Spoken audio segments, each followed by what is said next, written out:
It started to happen gradually. I would walk into a room and say something, and no one would notice. I would say, "Turn the TV down, please," and nothing would happen. So I would get louder. "Turn the TV down, please." Finally, I would have to go over and turn the TV down myself. And then I started to notice it elsewhere. My husband and I had been at a party for about 3 hours, and I was ready to go. I looked over, and he was talking to a friend from work, and I walked over, and he kept right on talking. He didn't even turn toward me. That's when I started to put it together. He can't see me. I'm invisible. I'm invisible. Then I started to notice it more and more. I would walk my son to school, and his teacher would say, "Jake, who's that with you?" And my son would say, "Nobody." Granted, he's just 5, but nobody? One night, a group of us gathered, and we were celebrating the return of a friend from England. Janice had just taken this fabulous trip, and she was going on and on about the hotels she stayed in.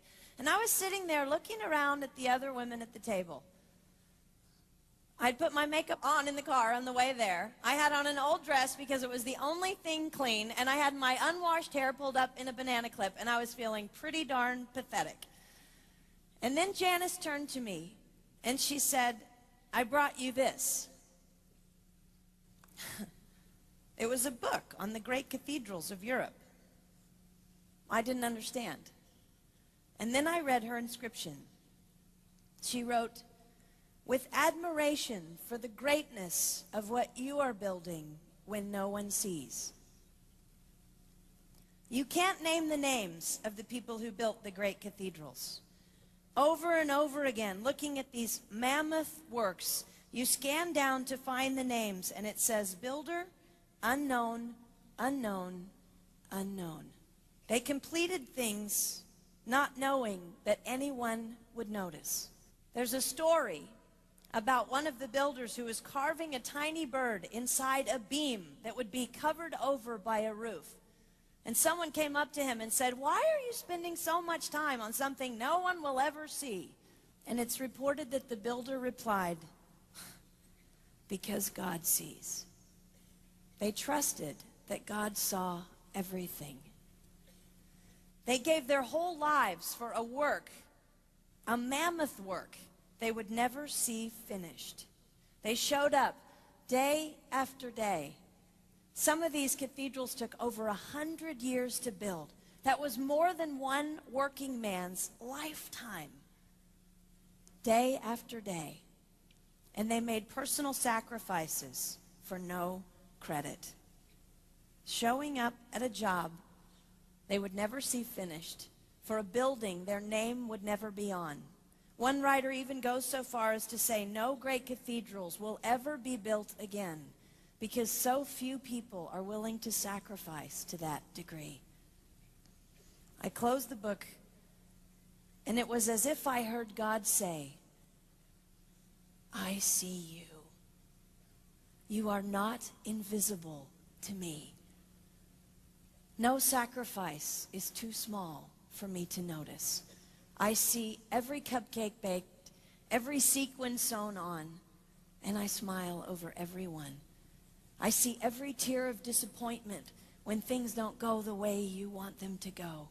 But remember, you are building a great cathedral.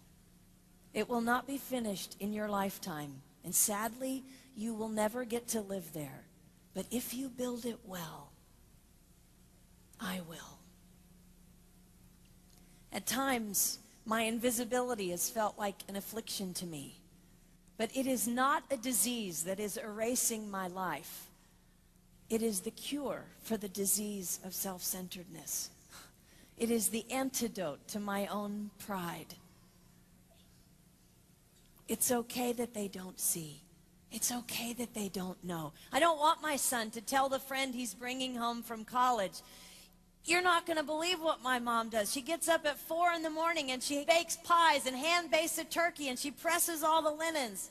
Even if I do all those things, I don't want him to say that. I want him to want to come home. And secondly, I want him to say to his friend, you're going to love it there. It's okay that they don't see. We don't work for them. We work for him. We sacrifice for him. They will never see. Not if we do it right. Not if we do it well. Let's pray that our work will stand as a monument to an even greater God.